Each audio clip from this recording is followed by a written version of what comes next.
अंधेरी रातें जहाँ अंधेरा ही एकमात्र सच्चाई है। क्या आपको कभी ऐसा महसूस हुआ है कि कोई आपकी परछाई में छिपा आपको देख रहा है? क्या आपने रात के सन्नाटे में किसी अनजानी आहट को सुना है?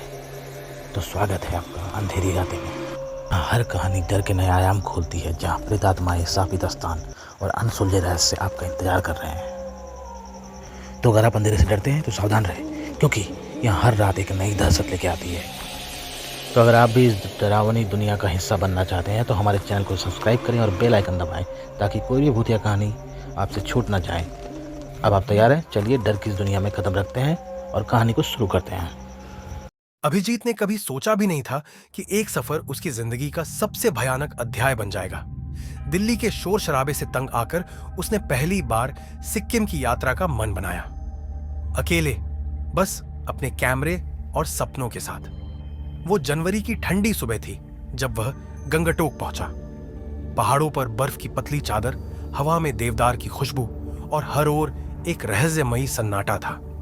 पर उसे सबसे ज्यादा आकर्षित कर रहा था रुमटेक जंगल, जिसके बारे में स्थानीय लोग कहते थे, रात को वहां मत जाना, वहां कोई और भी रहता है। अभिजीत ने हंसते हुए उस बात को मजाक में टाल दिया। उसे डर नहीं, रोमांच चाहिए था। तीसरे दिन वो अपने कैमरे के साथ उस जंगल में पहुंचा। घनी धुंध, ठंडी हवा और पत्तों की सरसराहट सब मिलकर एक अनकही बेचैनी पैदा कर रहे थे। थोड़ी दूर जाकर उसने देखा एक सफेद साड़ी पहने औरत जो किसी झील के किनारे खड़ी थी। उसके बाल बहुत लंबे, चेहरे पर अजीब सी शांति और आंखों में ऐसी चमक थी जैसे किसी अंधेरी रात में जुगनू टिमटिमा रहे हों। अभिजीत ने आवाज लगाई, हेलो, आप यहां अकेली क्या कर रही हैं? वो मुस्कुराई, धीरे से बोली, मैं यहां रोज आती हूं, कोई तो मुझे देखने आए। उसकी आवाज में ऐसा संगीत था कि अभिजीत कुछ देर वहीं जड़ होकर रह गया। जब उसने कैमरा उठाया, वो औरत धुंध में गायब हो चुकी थी। अगली रात अभिजीत को नींद नहीं आई।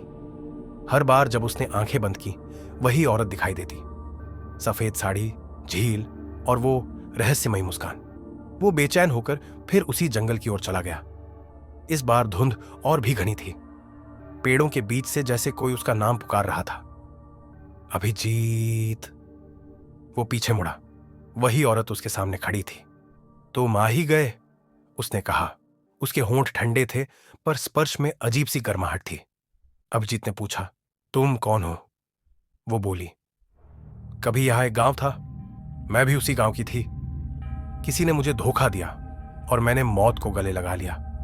तब से मैं यहीं हूं, उसी जगह जहां मेरी लाश झील में डूबी थी। अभिजीत के रोंगटे खड़े हो गए, पर डर से ज्यादा उसे अब मोह हो गया था। उस चुड़ैल की आंखों में, उसके दर्द में, उसकी मुस्कान में। दिन बीतते गए। अब अभिजीत रोज शाम को उस झील के किनारे जाता। वो औरत, जिसे अब वो माया कहने लगा था, उससे बातें करती, हंसती और कई बार उसकी उंगलियां पकड़कर झील की ओर खींच ले जाती। एक दिन माया ने कहा, अगर तुम मुझसे सच में प्यार करते हो तो मेरे साथ चलो, हमेशा के लिए। अभिजीत ने बिना सोचे सिर हिला दिया। माया मुस्कुराई और उसने उसका हाथ थाम लिया, पर जैसे ही उसने झील में कदम रखा, ठंड उसके शरीर में समा गई। पानी खून की तरह लाल हो गया और झील के भीतर से दर्जनों हाथ उठकर उसे खींचने लगे। अभिजीत चीखा, माया, छोड़ो मुझे! पर माया की मुस्कान अब डरावनी बन चुकी थी। उसकी आंखों से आंसू नहीं, काला धुआं निकल रहा था। तुमने कहा था ना, हमेशा के लिए। अभिजीत पानी के अंदर डूब गया और दुनिया अंधेरे में समा गई। जब उसने होश संभाला, वो गंगाटोक हॉस्पिटल में था। स्थानीय लोगों ने उसे अगले दिन झील के पास बेहोश पाया था। उसके शरीर पर खरोंचें थीं और उसकी आंखें अब भी डरी हुई थीं। वो बार बार एक ही बात बड़बड़ाता, वो मुझसे मिलने आएगी, वो फिर बुलाएगी। डॉक्टरों ने कहा कि वो शॉक में है, पर जब उसने रात में खिड़की की ओर देखा, वहां बाहर धुंध में वही आकृति खड़ी थी, सफेद साड़ी में माया, मुस्कुराती हुई। उसने होंठ हिलाए, मैं वादा निभाने आई हूं। अभिजीत चीख पड़ा।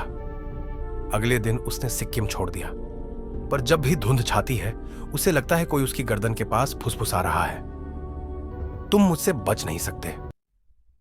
लोग कहते हैं सिक्किम के रुमटेक जंगल के पास जब भी धुंध गहराती है, एक सफेद साड़ी वाली औरत झील के किनारे दिखती है। वो मुस्कुराती है और बस एक नाम पुकारती है, अभिजीत। कहते हैं जिसने भी उस आवाज को सुना उसने दोबारा सुबह की रोशनी नहीं देखी।